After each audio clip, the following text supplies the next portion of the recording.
enter this Halloween episode if you dare.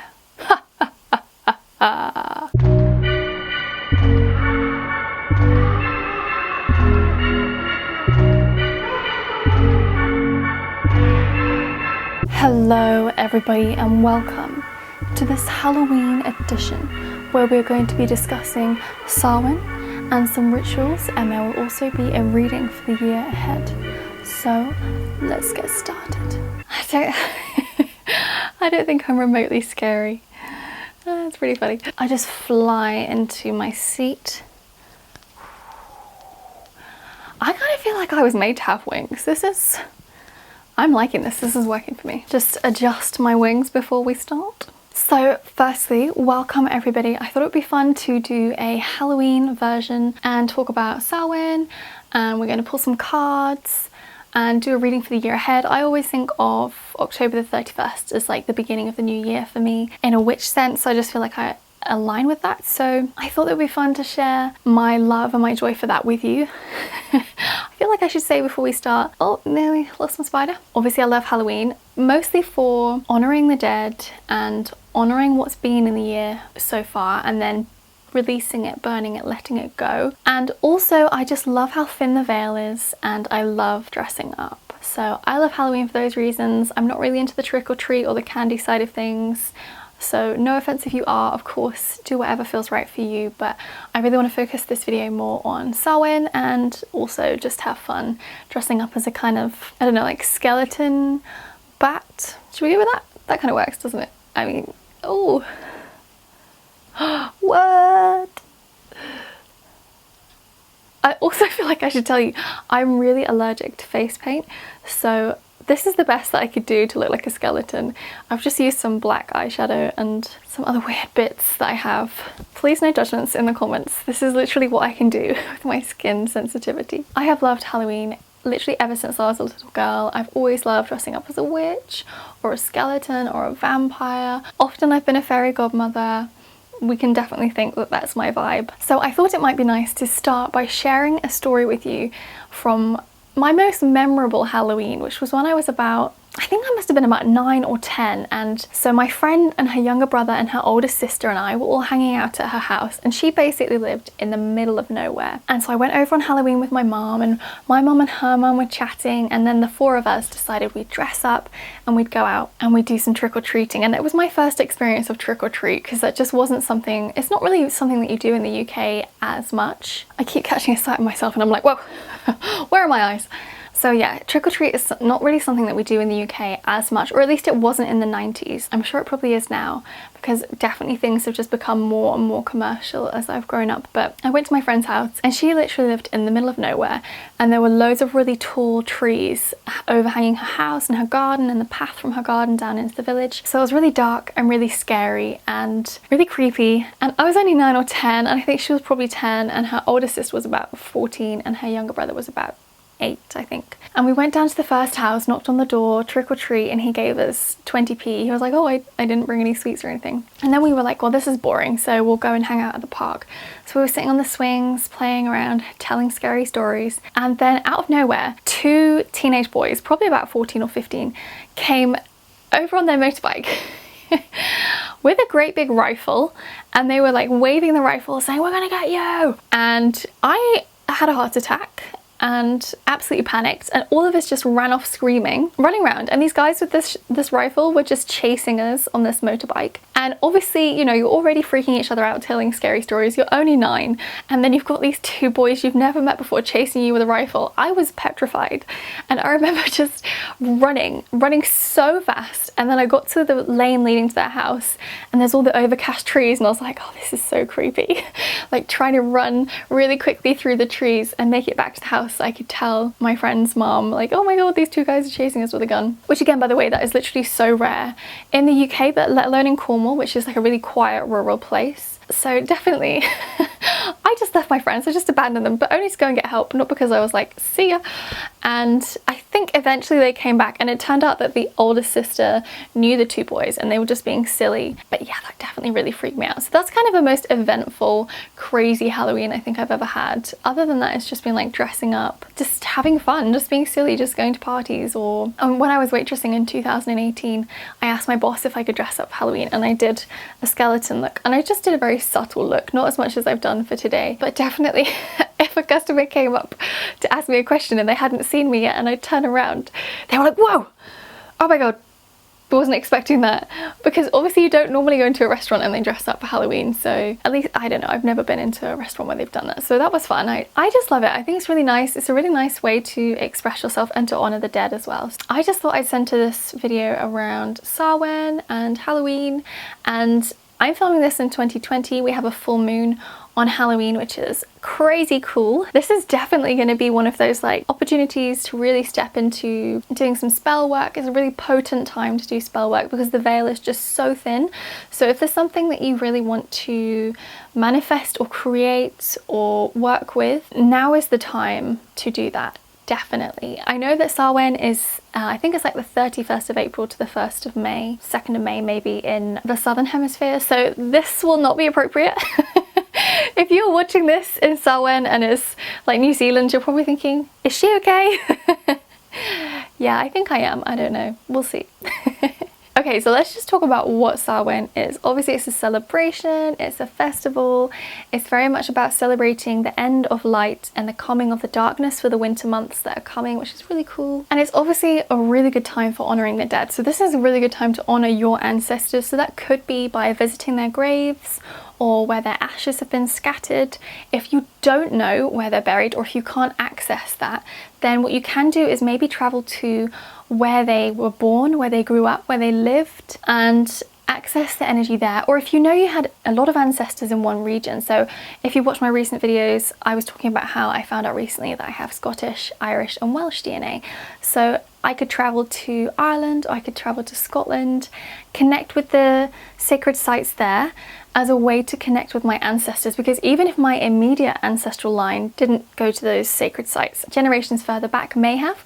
And so that's a really nice way to connect and to honour them, to go and visit these sites. Even if they haven't been there, someone else in your family line might have. So it's a really nice way to connect with that and honour that. But it's just a really important time to remember that balance is everything, and there can be no life without death. So for some people, I think specifically in the Western world actually, death is a really uncomfortable topic, and I really respect and honour you if that's the case for you. And I feel like, if anything, death is a form of initiation. When somebody you know and somebody you're close to, perhaps a family member or a friend, passes away, that's a really strong time for an initiation. That's basically leveling into the next thing, and it's asking you to recognise the impermanence of life. Nothing lasts forever except that which cannot die, and that is of course your soul and unconditional love and compassion and truth. Those things just cannot die. They will always exist. So even though the person isn't physically around you, their energy, their love and their guidance and their wisdom definitely will be within you on a DNA level, and also in your Akashic records. There's definitely that eternal or infinite connection, if you like. I've obviously recently experienced 2 losses, with both my maternal grandparents passing, and I'm definitely going to be using Halloween as an opportunity to honour them. So you can set up an altar, for example, and put some photos from memories with them, or gifts that they gave you. Family heirlooms are fantastic to put on an altar. Obviously, if it's safe and secure to do so. Like if you were passed down a car, you're not going to put that into an altar, but you could make the car an altar. So you could have a photo of your family member or whoever passed you that car in the glove box or something like that, with say like a black tourmaline and a smoky quartz to protect you as you were driving. So there are things that you can do that can connect with that line, which is beautiful. Something that is just so beautiful to do is to carve pumpkins. I love doing that. I also love eating pumpkins. I love pumpkin pie. Like, I love pumpkins so much. I'm sure that there are many of you watching this who've been having pumpkin spice lattes or hot chocolates or whatever that you enjoy. This is a really good time for that. And traditionally they were actually carved to be placed outside to scare away negative spirits. So of course, because the veil is thin, just everything will be around. It'll be like going into the shops on a really busy day and there's just so many people. Some people are going to be really friendly, some not so much. So that's basically what it's going to be like, but you can't necessarily see it unless of course you are one of those people who's very gifted with sight, and therefore just protecting yourself is going to be really important. Carrying some black tourmaline, using white sage, using Palo Santo to clear negative energy, or white sage to just completely clear the air. Obviously salt is really powerful. You could put a bit of salt around your house as well, or around your car for example, whatever you feel may need protecting. Also, traditionally dressing up for Halloween actually came from honouring the dead, you know, honouring your ancestors, honouring those who have passed, and basically dressing up to honour where they are. So basically putting yourself in that deceased person's shoes for the evening. So sort of there being a skeleton, but not so much with the bat thing. Unless of course your ancestors were vampires or bats, which, you know, no judgment here, that's absolutely fine if that was the case. And it's also a really beautiful time to celebrate with your loved ones who are around, to honour their life as well as honouring the death and the passing of other people. It's all about that balance, which is just so beautiful. That could be when you have some pumpkin pie, which would be really nice. And of course, because the veil is really thin, it's a fantastic time for divination. So if you're looking for some guidance and some help, stay tuned because I'm going to be doing a card reading. I've chosen 3 piles so you can choose which one resonates with you, and this is definitely about what's going to come in the next year for you. This is a timeless reading by intention so that you can come back and watch this any Halloween to see what's coming up for you, or you can, you know, skip a couple of years and then come back in 2 years and think, oh yeah, I'm just looking down there because I've got the cards down there, and it's really funny. One of the piles, like, you can't make this stuff up. I promise you, I shuffled the decks, I laid them out, I picked a card for each pile. No cheating whatsoever. I just set the intention it was timeless and that it was for people who are watching this who really needed to hear what had to be said. I think let's dive in. Okay, so here are your 3 card decks to choose from. We have the Ghost, the Pumpkin, and the Skull, so choose which resonates for you, tuning into what you need to know right now in this moment. So this reading is for you if you chose the Ghost, the first pile, and the first card for you is the Queen of Cups. This is a beautiful card to receive. Just as I said that, my coffin fell off my wall. That's a sentence you don't say every day. So this is actually a really interesting card to get Samhain, because she's all about connecting to the deeper realms, connecting to your intuition and channeling. So very much centered around creativity, but very much around the healing arts, the mystical side of life. Maybe there's something that you've been trying to channel or create, and she's very much saying that is going to happen. If you receive this card, then you are definitely quite a sensitive and nurturing person, and very much an empath, really. You know, you can really connect with other people and feel what they're feeling, but not to take it on and absorb it as your own problem, but because you're able to really deeply see into others. Perhaps a time for self-care is maybe needed. Maybe you spend quite a lot of time giving to other people, and this card is just saying, just remember to look after yourself. You exist as well, and your needs need to be met first. The next card is from Soul Plan, and this is the card 17, Speech and Emphasis. Confidence to express a message to the society and to the world. So basically this is saying, channel something and have the confidence to share it. So maybe you've been holding back from sharing your intuitive gifts. Maybe you've been feeling like, who am I to share this? People won't really necessarily understand or believe me or get me. I should hide away. And maybe you've been giving in a very physical way, you know, like physically caring for people when they're sick or when they're going through a difficult time. Maybe you've been physically present for them, taking care of them. And maybe this is saying, now is the time actually to step forth and to share what you know. There's something that you know that other people need to hear. Confidence to share it with this society and the world. So it's not just something you need to know. If you're channeling these things, if you're receiving these things, you need to be sharing them on a larger scale. So it could be finding the confidence to set up a YouTube channel, to create a blog, to create a book of poetry, or to do lives on Instagram or on Facebook or some other social media platform. Maybe you've been feeling really nervous about stepping in front of the camera, but this card is saying you have so much that you need to share from what you can channel that you need to be sharing it. That's what you're here to do. So finding that confidence. So that could be taking baby steps and really just learning to feel comfortable in front of the camera, to feel comfortable sharing your voice. So there could be some journaling that you need to do, maybe because this video is on a full moon.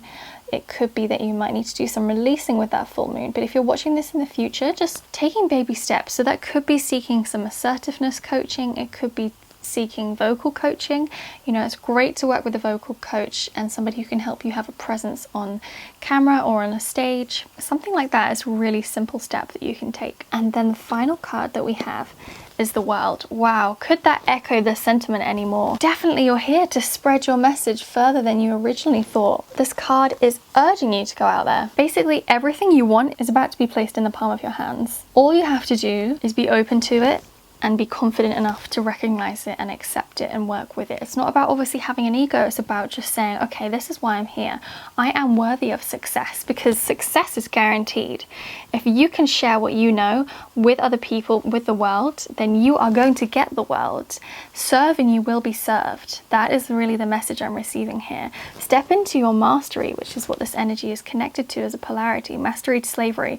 So you can either fall a slave to society, and at the same time you don't want to become the master, you don't want to over dominate. So it's saying find a balance between the two so that you can assert yourself, because you are guaranteed success. This is a fantastic reading for pile 1. Thank you so much for watching. So this is the reading for pile 2, the pumpkin. So let's see what's going on for you here. Card 1, the 7 of Cups. This is basically saying that as you're traveling along your path, you're going to be faced with a lot of choices, a lot of decisions, lots of things going on. It feels like a very busy time.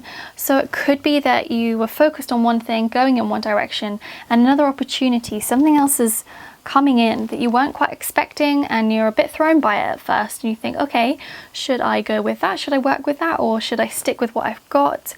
I don't know where to go. Is this going to lead me where I'd like to go? Am I going to be making the right decision? And maybe you might be drawn to something that isn't totally healthy to begin with. Maybe there's an unhealthy mindset, or maybe it's just not a healthy thing for you. And it's just asking you to remember, when you make a decision from your heart, that's when you're going to find success. And you can almost see that here. You know, you've got like this star for the crown chakra, this diamond type shape for the heart, and then this is coming into, I guess, like your solar plexus sacral area. So there's lots going on, and it's saying make a decision from your heart space and you will definitely find you're leading yourself down the right path and everything will be okay. Then we have a card of love and knowledge, and it says a desire to learn and expand, sharing great love and harmony.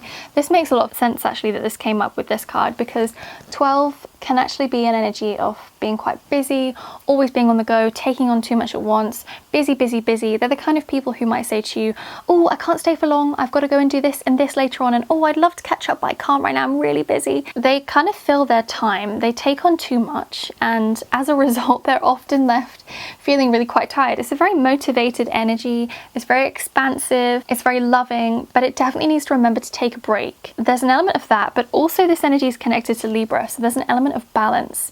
So that's definitely expanding on this card. It's saying find balance in what you do. That's really important. Find balance. Is this a space for love and knowledge that you're creating, or are you creating a space of fear or ego or something else that's not necessarily healthy for you? So this is saying if you're interested in something, pursue it if it feels completely right for you. Don't have any fear of failure, because that's not an option. You will always learn and grow. There's no such thing as being a failure, because every single time you will learn something, you become wiser, and then you can share that. So take that and share the love that you have within you in a way that feels totally aligned for you. And then we have the Two of Pentacles. And this card is saying that you're experiencing really busy challenges of everyday life and handling it quite well. You can see again, she's got that balance. I love that card actually, look at how cool she is. But you've got this really good balance going on. So you can kind of adapt to what's going on. So even though at the beginning you might be a bit thrown off course by this new thing or these new things that are coming in, if you come from that heart-centered space and seek to expand in a positive way, you're going to be able to really balance things. So this is a great outcome. It's really saying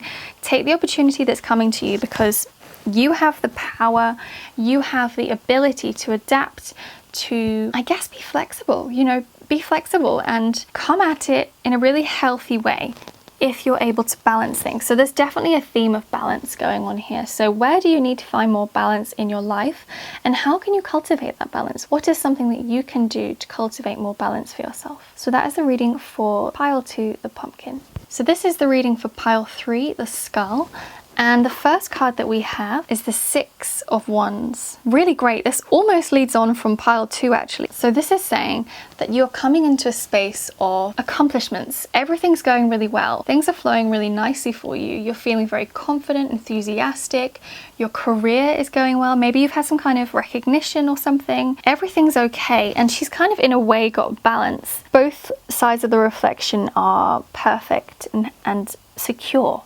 Really, there's a security in a way. She's not you know, toppled or falling. She's very secure. Her foundation's very strong, so something really good's happening. So there could be some kind of celebration. Maybe you've received a promotion at work, maybe you've just got engaged, or maybe you just launched a product or a project or a course and it went really well and you're feeling really positive about that. So definitely celebrate that, but just remember all the hard work that it took to get here. Don't suddenly forget how you got here and think, oh, everything's easy peasy now, because that's often not the case. Often just as soon as we get what we want, the universe says, okay, great, here's a curveball. So it's just saying being mindful. I think that's important. You know, don't get into a space of ego or pride or look at me, I've done it, I'm amazing. Stay humble. I think that's definitely a message here. Celebrate your wins, but stay humble as well, and just come from that space and everything will move a lot better for you. And then we have the card of Spirit and Freedom, pioneering, visionary, and expression of spiritual connection. This is such a cool card. This is about being that bridge between the divine and the human. So if you're not somebody who works in a spiritual sense, it could be more about having a bridge between, say, 2 different teams that you're working with. You could be the bridge between the 2. It could be about bridging a gap in your family. Maybe 2 family members fell out, maybe you're the person who's going to help and bridge that. But it also could be about you being this pioneering visionary. So maybe you're able to express this beautiful message in a really articulate manner, but maybe you're not consciously thinking of it as a spiritual thing. If you are, this is a really spiritual energy. So this energy is fantastic at connecting between the divine and the human. So it could be that you're definitely here to pioneer something new and exciting, and you've already had the success. So whatever it is you're going to pioneer, definitely that's leading on from that.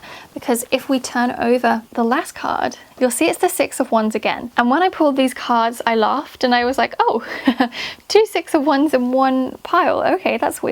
But I just went with it because that's what's coming. So maybe you've had a win, you've had a success, you're going to pioneer something new and it's going to be successful again. So that could really be the focus of the humility and not getting stuck in pride or anything like that.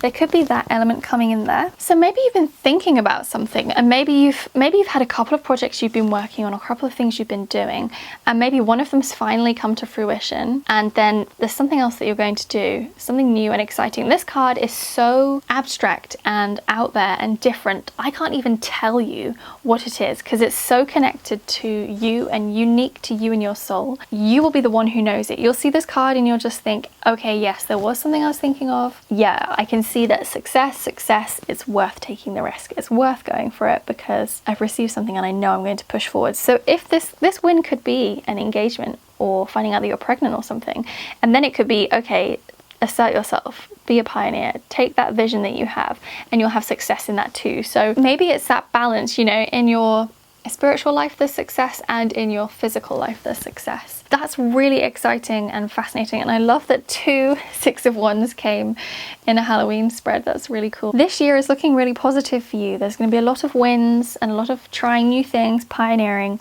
and expressing yourself in a way that perhaps you've never expressed yourself before, whether that's written work, verbal work, could be anything, as long as you're expressing yourself and expressing the divine through you, whether that's something that you're consciously choosing to do or it's just happening naturally. It doesn't even matter because it will flow through you really nicely. So that is the reading for card pile 3. Thank you so much for watching this video. I hope you've enjoyed it. I hope you've had fun. Let me know if you're dressing up this Halloween and what you're dressing up as.